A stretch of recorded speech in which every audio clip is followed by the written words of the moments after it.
Hey, John, how are you? Hey Grant, great to be with you today. Awesome, man. Well, I'm as always, I'm always excited to do my show, and I'm excited to talk to people like you that have just an incredible story of adversity, of never giving up and overcoming. And we're going to talk about your mindset as an athlete when you played D1 basketball, but moreover, talk about the book that you wrote about your whole journey, the Walk On Warrior. So I'm so excited to share your story and just get a little bit more inside your mind, and why you wrote this book and wanted to share it with everyone. Awesome. Yeah, can't wait to dive in.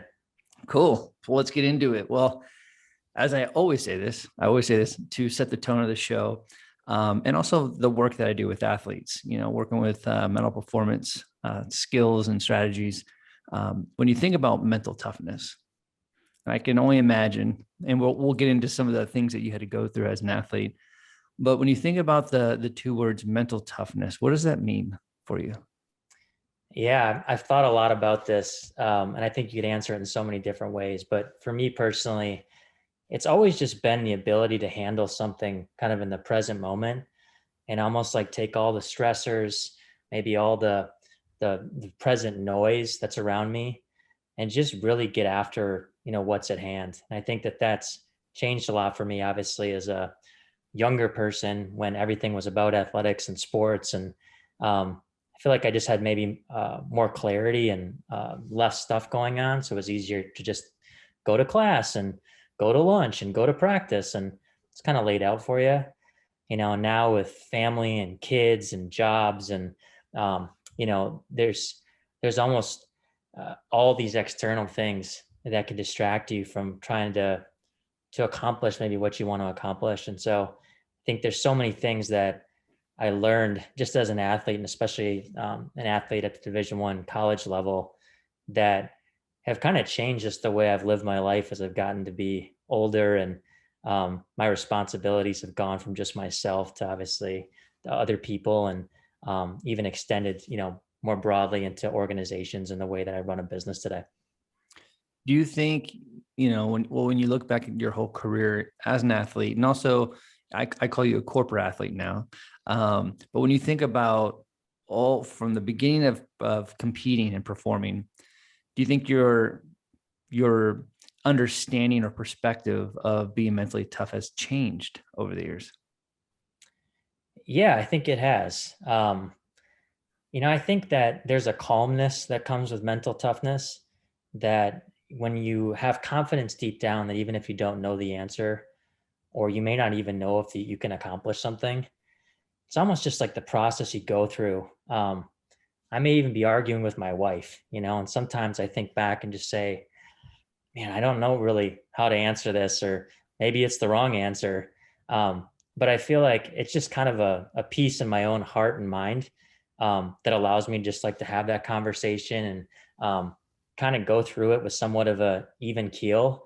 I feel like a lot of what I did, whether it was at Marquette or kind of moving up the business ladder, has been similar, where so many times it's these stressful, situations, and they just throw you in there. And it's like, to be honest, like all the questions you just asked, like I don't know the answer, Hmm. but I think that there's ways for me to find out. There's probably people that I know that could help with some of these things. And me freaking out or, throwing some fit about it isn't going to um, alleviate anything quickly. And so I think that just the ability to kind of keep um, a mindset of like, hey, I've got a confidence internally that I'm going to find the answers and get it done. And I just kind of move at my own pace that way, and typically the results are pretty good if I follow that process.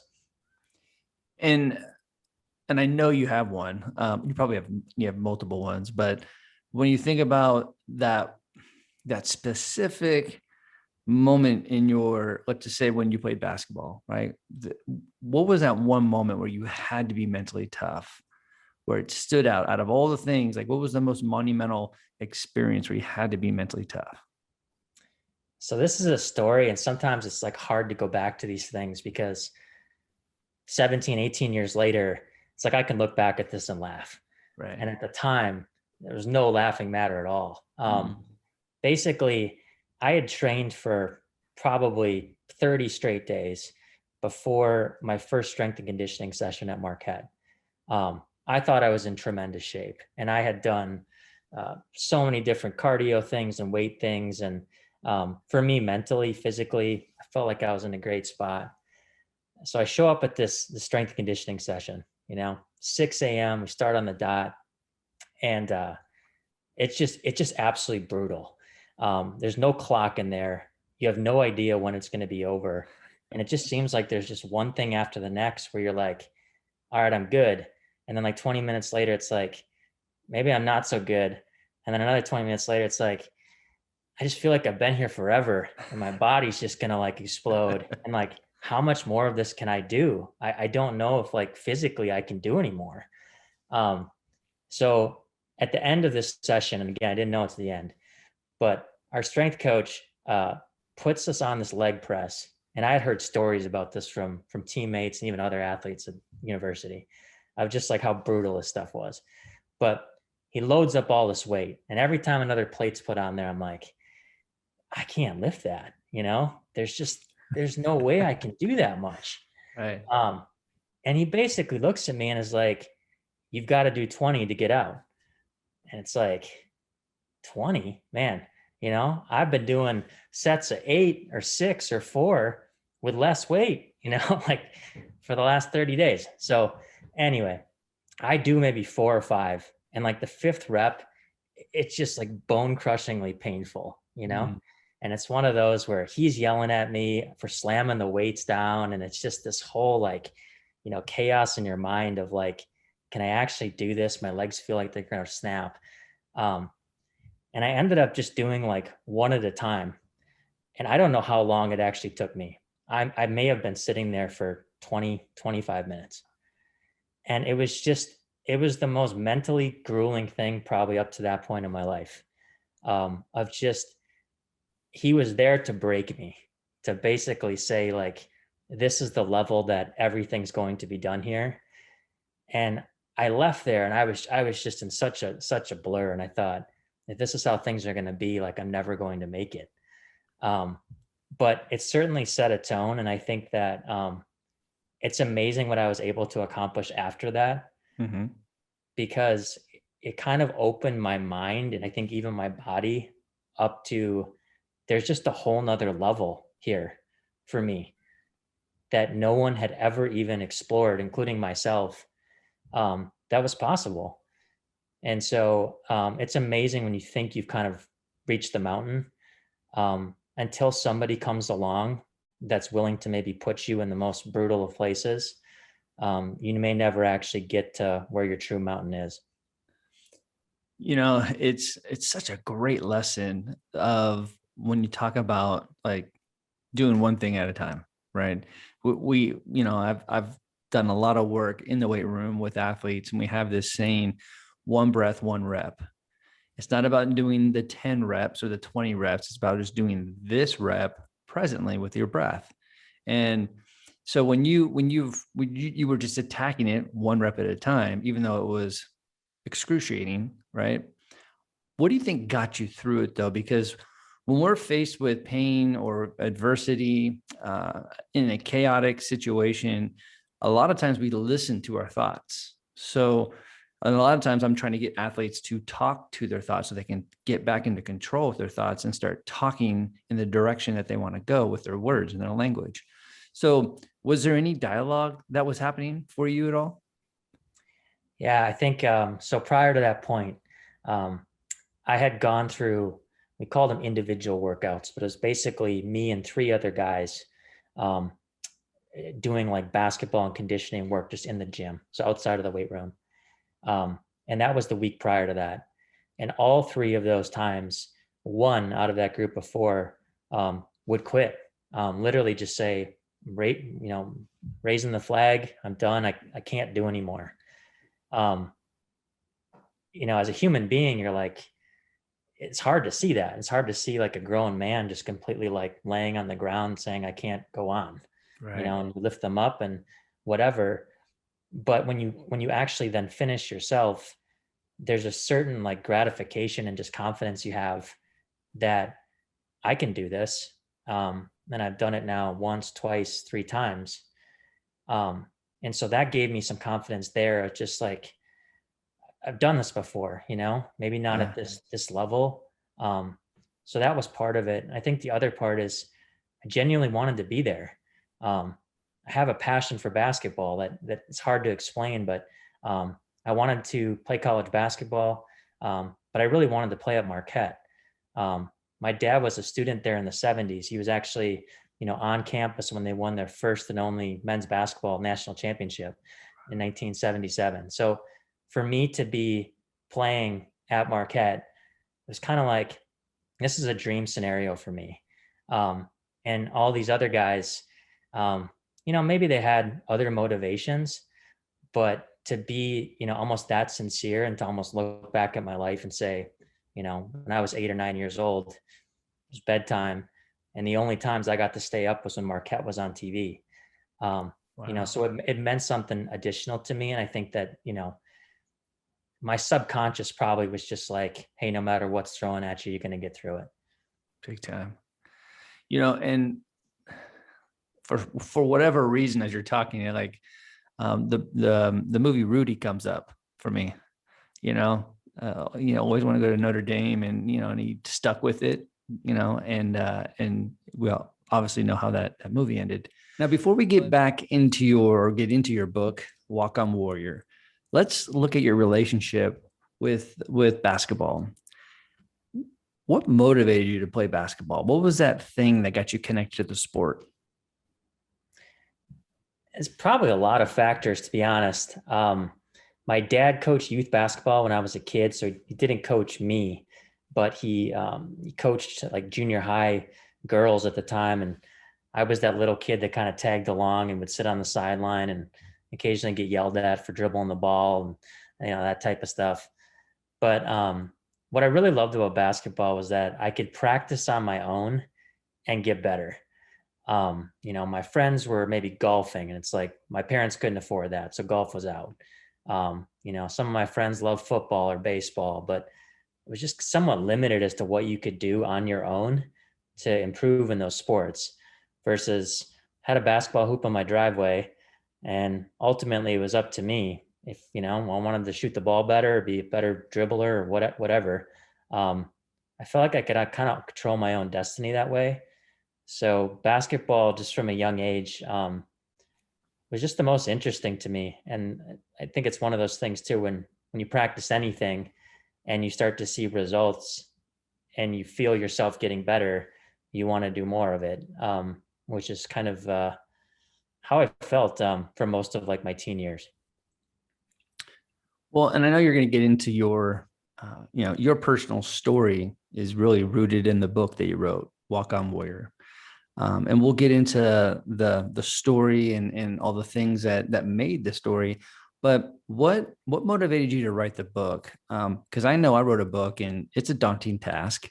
But what were the things that were really compelling for you to write this book for people to read? So I never thought it would actually be a book.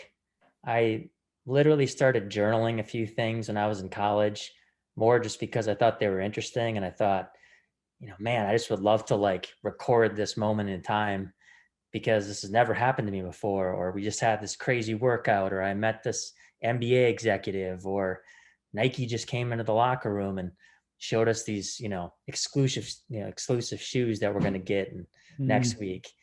It's like for a small town kid, this was all just awesome to me. And so I'd write some things down. Eventually I graduated from college, I quote unquote got a real job.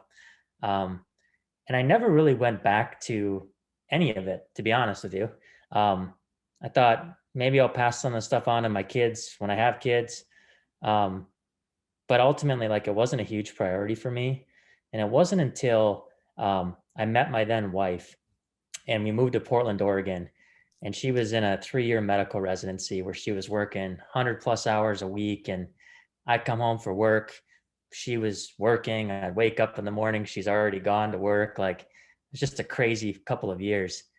And at that time, I thought, what can I do with my own time to actually like feel some sense of accomplishment and not just say, man, I watched a, 150 NBA games last year. What did I get out of that? Right. So I just kept going back to this story, and more so just because, again, I was getting married, and just that thought of passing something on that was meaningful to me just seemed like just kept coming up over and over again. And so over that probably year and a half time period, I would just, stay up late at night and was kind of just in my own headspace by myself. And I started to really kind of put things together. And so I think the beauty of the book itself was that, a lot of the book was written when I was 18, 19 years old. And a lot of it was written when I was 33, 34. And so there's definitely some different just mentalities that kind of come out in the story itself. Because perspective is a powerful thing.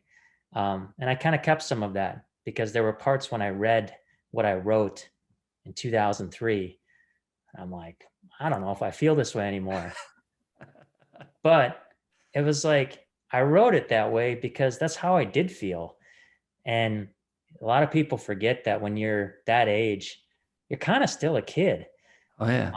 And as much as college sports are such a huge thing and just a moneymaker, and there's just so much that goes into it. Man, we'd screw around at practice and in the locker room, and there was still so much of life that I had like yet to experience. And so I think a lot of that comes out in just what was written down. Now, because I went through this, and I know that you and I talked about this before the show, but because these events happened a long time ago or longer, because I know when I wrote my book, and it was two decades ago.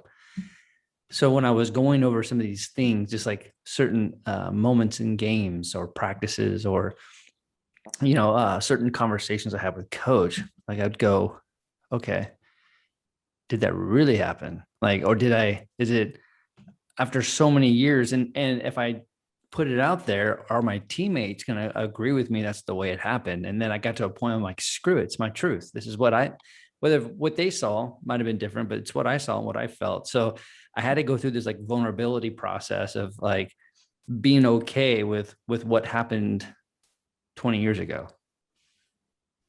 For sure. There's a certain sense as an athlete, you protect kind of the locker room at all costs. You want to be respectful of people. And at the same time, it's my story. It's the way that I saw things. And I kind of straddle the fine line between both of, I didn't want the book to be like a culmination of stats or, we played all these games and here's exactly who scored these points. And, you can read that on any website.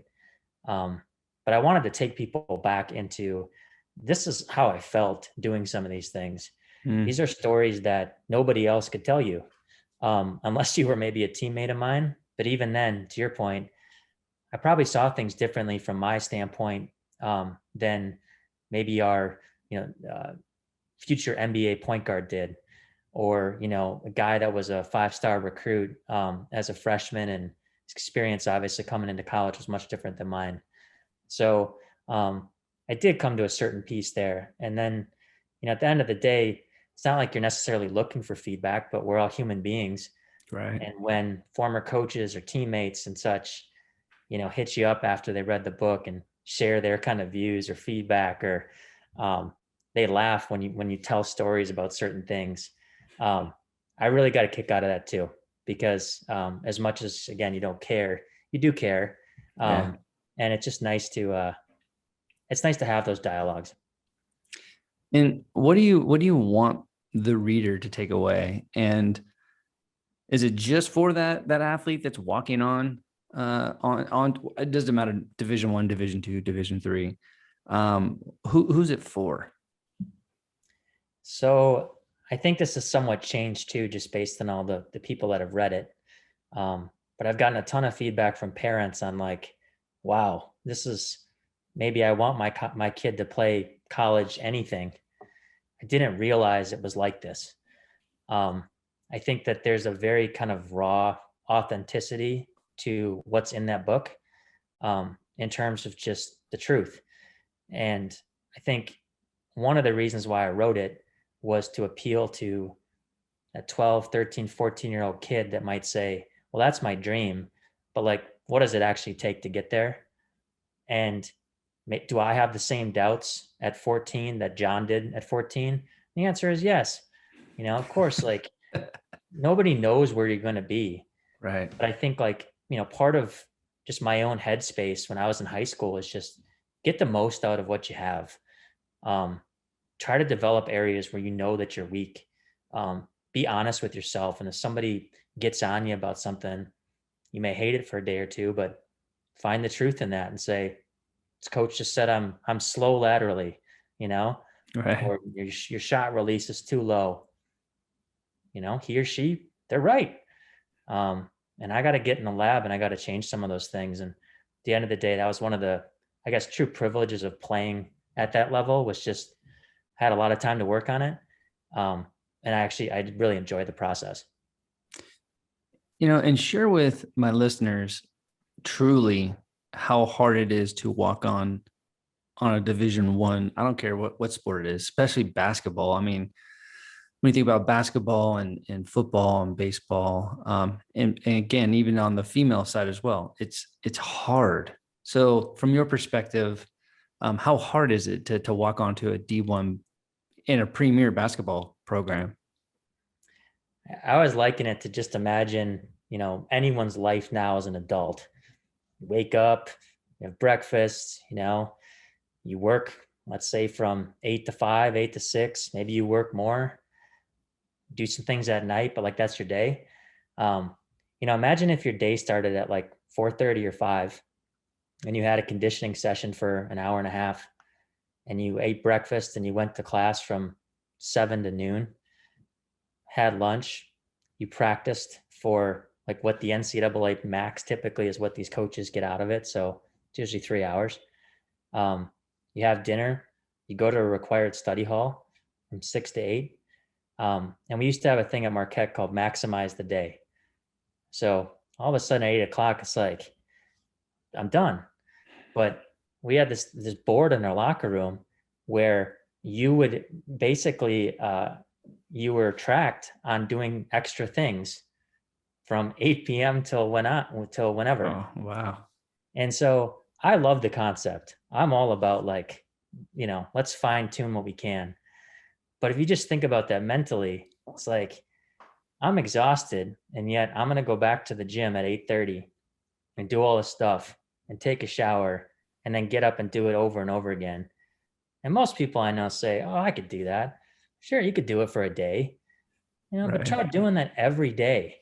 Yeah. And so that's where I think going back to your mental toughness question at the beginning, it's somewhat of this is just longevity. And one thing that, I'll never forget is one of our senior captains came up to me during just a brutal weight workout and was just like, you just kind of get used to this. Like, it doesn't matter when it ends. It doesn't matter what we do. Just do one thing at a time and you're going to make it. And I thought, wow, there's some wisdom in that, having gone through that for 4 years that he has that I don't quite have yet, but I'm starting to understand. Mm. Well, it goes back to culture, right? It's like you're either bought in or you're going to be on the outside of that culture looking in. And so you get to a point where you're like, this is just the way it is, and you have to buy into it or not. You have a choice. And I could only imagine, going through that whole process, working from the bottom up, just to make the roster. Was there any moment through your collegiate basketball career where you wanted to quit? And if you did, what kept you moving forward? What kept you being gritty and resilient? Yeah. So I think that's one of the kind of ironies of my whole story is that I played college basketball for 2 years. And then I actually walked away from it. And I Mm. had that call with our coach, and it was the hardest phone call I probably ever made. And I started coaching. And I started coaching at a high school, and I coached under a guy who, to this day, is probably one of the greatest people I've ever met. His name was David Cooks, and when he was 15 years old, um, he woke up one morning and he couldn't get out of bed. And he just kept, he's like, what's wrong with me? I can't, literally cannot take a step off of my bed. And he had a spinal aneurysm during the night, and he was paralyzed just like that, 15. And Wow. so this guy went on to play college wheelchair basketball. He then went to Duke to get his MBA. During that time, he became a student manager for Coach K, when they won back-to-back national titles in like 92, 93. So, Wow. he's there with Bobby Hurley and Christian Laettner and Grant Hill, and just like Wow. the glory years. And then eventually he comes home to Milwaukee to coach basketball at his alma mater and teach AP economics. And so I get connected to this guy. He's basically like, you want to be my varsity assistant? And I do that for 2 years. He then eventually gets me a job with the Milwaukee Bucks, and I work in public relations.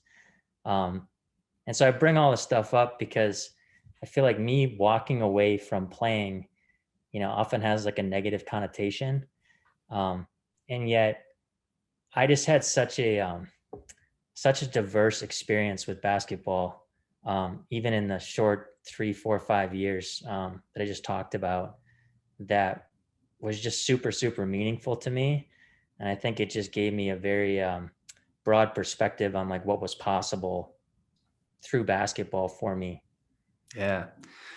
Well, you bring something up that's really important. And I think 90 to 95% of the shows that I have, we always talk about transition, because it doesn't matter what level you're at, especially if the sport that you really love and you've been playing it for a fair amount of time or a long time, that transition can suck. It could be tough. And we've seen some of the transitions out there that have gone really bad. And I can raise my hand and say, man, it took me 2 decades to get over my transition with football. So, and there's been great stories about transition. Like, people have done great things to prepare their transition, or they were in a good environment, or they had a great relationship with their coach, that the transition was smooth. And when we leave our sport, and so for you, you had that call. I felt it in my heart. Like, I've been there before, where you have to be, you're sharing your heart and you're being super vulnerable with your coach, especially you spent like, you're working your ass off just to make the team, right? So I can only imagine what that was like to talk to your coach. And in that scenario, it feels like a crisis, right? You have to like face this crisis, but you don't know that there's an opportunity. But it seemed like that you eventually, after you left the game of football and you did something really difficult, the opportunities started to come, and you started to have this opportunity to work with this incredible guy, and he got you an opportunity for the Bucks. And you can look back at like, wow, I faced adversity. I saw that there was an opportunity, maybe after the fact. But that's what I want to teach people is, when you're faced with adversity, there is an opportunity, but you got to allow yourself to see it and welcome it. Absolutely. I think the door is always open when you kind of done all the work behind the scenes to put yourself in a position to be successful. And everybody talks about just like what you can take from playing or coaching or how you apply these things. But, sometimes too, you just humble yourself. And like, I had applied to some other high school jobs and I got 0 responses, you know? And I thought, man, who wouldn't want to have me on the staff? Like, great Right. with high school kids. I'd done some other coaching in my past, but you don't get any responses.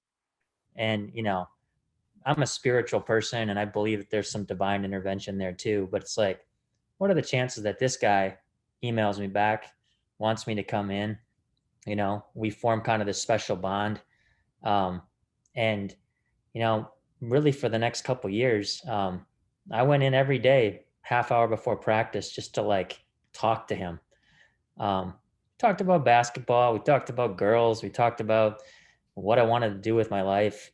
Um, and he was just, it was so much more than basketball. Then, and again, I just wanted to coach and be around kids, and to your point, kind of make that transition. Yeah. Um, but it's amazing kind of what happened to me and what I was given as a result of like all the things that I kind of gave to basketball the 2 years prior to that. Yeah. And, I want to bring this up just because I'm huge on words. And I think that there's so many things that we can get from words, that we can get refocused by words. But on the cover of your book, under the Walk On Warrior, you have drive, discipline, and the will to win. And what stood out for you to kind of put those three statements or words, there's more than three, but on your cover? Like, does drive and discipline and the will to win, does that define your journey?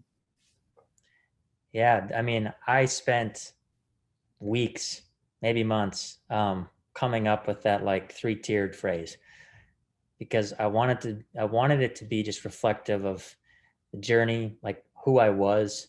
Um, when I try to just like sum everything up, those were kind of the three pieces that seemed to fit the best.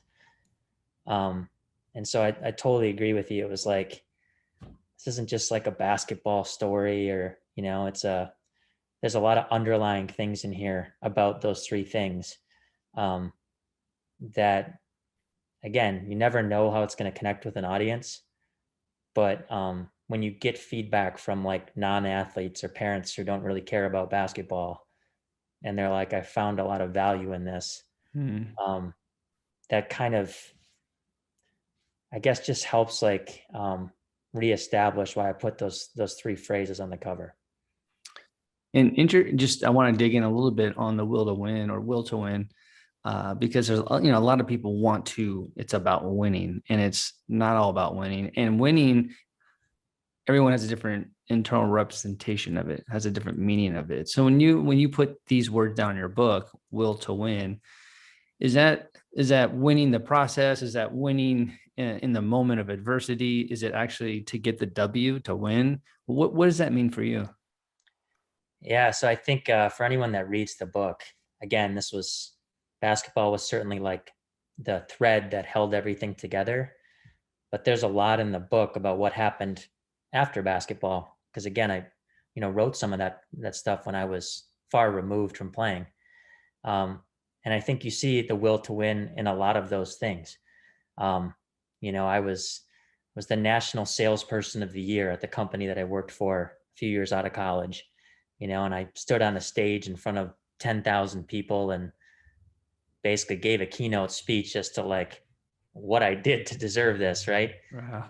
But talk about just like a tingling feeling in your soul when you're about to walk on the stage as a young person in front of peers that are 20, 30, 40 years older than you, and you just say like, man, everything I've done in my life has been about just kind of doing the dirty work, um, almost doing the things that nobody else wanted to do, and trying to find my own edge. Um, so that honestly, not so I could be standing up on that stage, but just so I could feel like I got the most out of myself. And ultimately, like, I can go to bed happy whether I, get some stupid award or not. Um, it was more just about trying to maximize my talent. And before we close up with a couple more questions here, but I want my because I know what it's like, what it takes to walk on. Not at a Division 1 college, but when you did it, was there anybody else that walked on with you, or were you all by yourself? And you're basically around all these elite athletes that are on scholarships. Um, was it abnormal or normal for people to walk on at Marquette?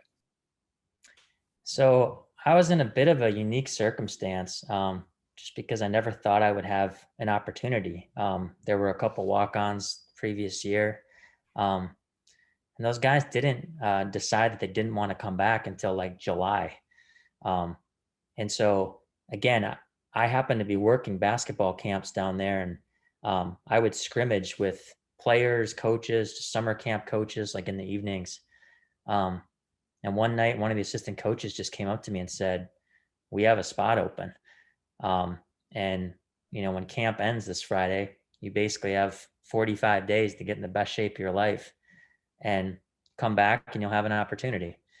Oh, And so I went back to my hometown, and again, just put myself through everything I knew how to do, between just running and weights and basketball drills. And I mean, I just had a pretty tight schedule that way, just so that I could mentally feel like I was ready to go. So we did have a couple other walk-ons. I think what was interesting about our team, and I'll never forget this, is that when I sat down with Tom Crean, who was our coach, he sat in his office and he's just like, it's an honor and a privilege to be here, to be a part of this program for you, for me, anybody involved. And obviously, like, I could relate to that because of my affinity for the school itself. Yeah. But he basically said, I am going to push you and coach you and teach you like anybody else. And I love that, because I thought, wow, like, what an opportunity. I played behind a guy that was eventually drafted in the second round of the NBA draft, played in the league for 6 years. I think he's 39 years old. He's still playing professionally in Italy. Wow. But it's like, that's what I was up against every day. I mean, this is a guy that I went and watched as a high school, freshman, when he was a senior, just lighted up. And I thought that the fact that I was in the locker room with him, and we're good friends now. But that was the expectation, was just, man, if I don't step up and learn how to compete with that, I'm not going to last here very long. So it was great to be around that type of talent that almost kind of forced me to elevate everything that I did. And when you look at the whole Marquette experience, what was your proudest moment? I think one of my proudest moments was, I'm not a super physically imposing guy. And so, one of the areas that was always hard for me was some of these strength sessions where it was just hard, and, you're trying to compete against a lot bigger guys who are throwing around much bigger weights. So I'd gone through a preseason, a season, and it's in the springtime, and the springtime's kind of a chance to recover a little bit, to hopefully make some strength gains. But, in about mid-April, you start training pretty hard. And one day we had a deadlift competition, and it was me and 3 other scholarship guys. And I won't go into all the details, but I win this thing pretty easily. And it was certainly just a moment of a kind of a defining moment for me, just mentally, of like, I knew I belonged long before that. But to basically walk out of there and just be like, I don't know, I feel like I could not only compete, but I could beat a lot of these guys in a lot of these different things. Where 6 months ago, I was afraid to kind of walk through the front door. That was a big boost of confidence for me. So you kind of, at that moment, felt like you secured your spot. Like, I've arrived. I mean, obviously I'm not starting, but I can do this. I can do it with everybody else here. That must have been with all the hard work, must have been a cool feeling. It was. And again, it's like, not that you need the external validation, but I'm sitting at lunch a couple of weeks later, and a bunch of my friends played on the men's soccer team. And they're sitting there and they're like, you wouldn't believe what strength coach said this morning to us. He's giving us this pep talk. I'm like, what did he say? And he basically ended his pep talk by saying, if any of you guys worked as hard as Willkom did on the basketball team, you would be twice as good as you are now. And I'm like, he didn't say that, and they're like, no, that's what he said.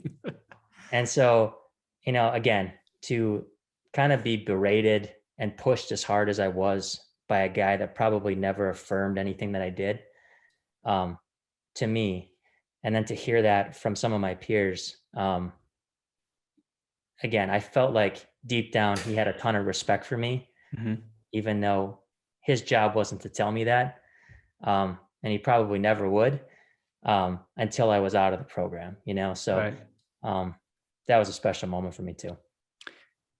And when you look back, and I know this is all in your book, but when you look back at your whole journey as an athlete, what do you think you've learned the most about yourself? Honestly, I think that Tom Crean used to tell me all the time. He used to say, every day you either get better or you get worse. You never stay the same. And I feel like I've always kind of used that just as a barometer to like everything that I do. It's just that there's always another level out there. There's another level in business. There's another level in communication and people management. Um, and so I've just been around so many people that seem to kind of be comfortable with the way things are. Um, and I love the mentality, not to an extreme that I, go to bed restless every night, but more just as a motivation, like wake up in the morning and I feel like there's more to be done. There's a better way to do things. And so I think I just learned to have confidence in that process, um, to know that there are going to be a lot of bumps, and that kind of like that senior told me that, when you kind of put in the repetition and you spend the time, um, a lot of times that stuff gets easier, even though you're doing exactly the same things. Right. Exactly. Is it fair to say, I mean, did you feel that you were an underdog, just with your size, not having a scholarship, proving yourself to get on the roster? Did you feel like an underdog? Yeah, I definitely felt like an underdog as an athlete. I will say that one thing I've tried to remind myself of as a business professional is almost the opposite of, I'm qualified to do this. Um, Right. I'm good enough to be on the stage or this panel. Um, and so that's sometimes a little bit of a shift, where I almost want to like play the underdog card, even though it's like, no, like someone should pay me this and I'm the Right. best at what I do. And I know that. Um, Yeah. so it's been interesting kind of being on two sides of that coin. I think, and I know exactly what you're talking about, because when I left the game of football, I got into corporate sales for 17 years. And we all get beautiful things from our sports. No, I don't care what it is. And for me, it was, communication, it was leadership, it was competitive spirit. And I brought that into, so I had all the reps, I had all that experience. So when I got into this new environment, like I knew, like I just knew I was one of the best. And I had just started my career, but it's what I got from sports. And sometimes when you're in sport and you're competing, you don't really see, like, am I really that good, or am I the best? That's a general statement. A lot of times we do think that in the moment, but there's a lot of self-talk that happens, or negative self-talk that gets us in that, like, am I good enough? Am I going to make the team? Does coach see me at all at practice? Yep. So I can only imagine all your experiences got you to a point in your corporate life or your professional life to be one of the best. Yeah, it's certainly interesting, but I wouldn't have had it any other way. I think I would much rather have been the guy that had to earn everything. Um, and again, like we've seen this in movies, and we probably all have friends like this that things maybe came easier for them earlier in life. Maybe it was financial backing or the support that they had, or dad's got a job waiting for them the minute you graduate school. Um, I'm glad I didn't have that. Um, Not that you can't be successful, really any way, but I think having to kind of earn everything that I've got, um, certainly just makes for something that I think I myself can respect Mm. about the way that I've gotten to where I am. And before we close out here, what would be your underdog message? So to the other dudes and dudettes that are out there grinding it out, maybe they don't have the height, they don't have the speed, maybe they're working on their intelligence, IQ, EQ. What would be your message to that underdog? Yeah, I would just say take advantage of all the things that are out there. Um, so many great tools and resources and podcasts and trainers, and um, it sure would be great not to get to college and say, this is the first time I've maybe experienced this level of push. Um, I think when you're exposed to some of that stuff at a little bit younger age, and I don't mean that you need to, get the crap kicked out of you when you're 12 or 13, Right. but you can't get too comfortable in a small bubble where you think you're doing everything you can and you're overachieving. Um, and so, there's a lot of AAU basketball and, kids travel all over the place now for sports. I'm not saying go play 150 games this summer. Um, but be able to get in the lab with people that are better than you, and get pushed, because I think if you're around that, and one of the stories I tell in the book is I was on a track team when I was 9 years old, and I was running with kids that were 2, 3 years older than me. Um, and at the time, I didn't realize this, but one would go to be the starting left tackle at Michigan, and the other kid actually won a gold medal in the Athens Olympics in the 400-meter dash and the Wow. relays. So these were two elite athletes. But again, I'm just like, I got to be right behind these guys. And so that was the greatest experience probably for me as an athlete at a very young age that no one could have ever predicted. But point being is, like, I'd much rather run next to two guys that are faster than me than be the fastest one all the time. Totally. I love that. I love that mindset. Now, how can my listeners buy your book, learn more about you, connect with you on social media? Yeah. So the name of the book is Walk On Warrior. It's available on Amazon, Barnes and Noble, pretty much anywhere where you can buy books, and would love to connect with anybody. Even if it's just about want to play college sports, or if you have questions about the book or just the journey, love the feedback. You can find me on Facebook, Twitter, LinkedIn. And yeah, really appreciate you having me on the show. Awesome, man. Well, again, thank you for sharing your story, your book, and putting it out there. I mean, it's not easy to put our story out there, and to be vulnerable. And I can only imagine how many people do read it, whether they're in sports or not. They get lessons, and not only lessons to learn in life, and maybe some of the stuff that they're dealing with in the moment, but just seeing somebody out putting their story out there. It's huge, man. So thanks for coming on the show today and sharing everything, man. I appreciate it. Appreciate it, Grant. Have a great day, and appreciate everybody that listened. Awesome.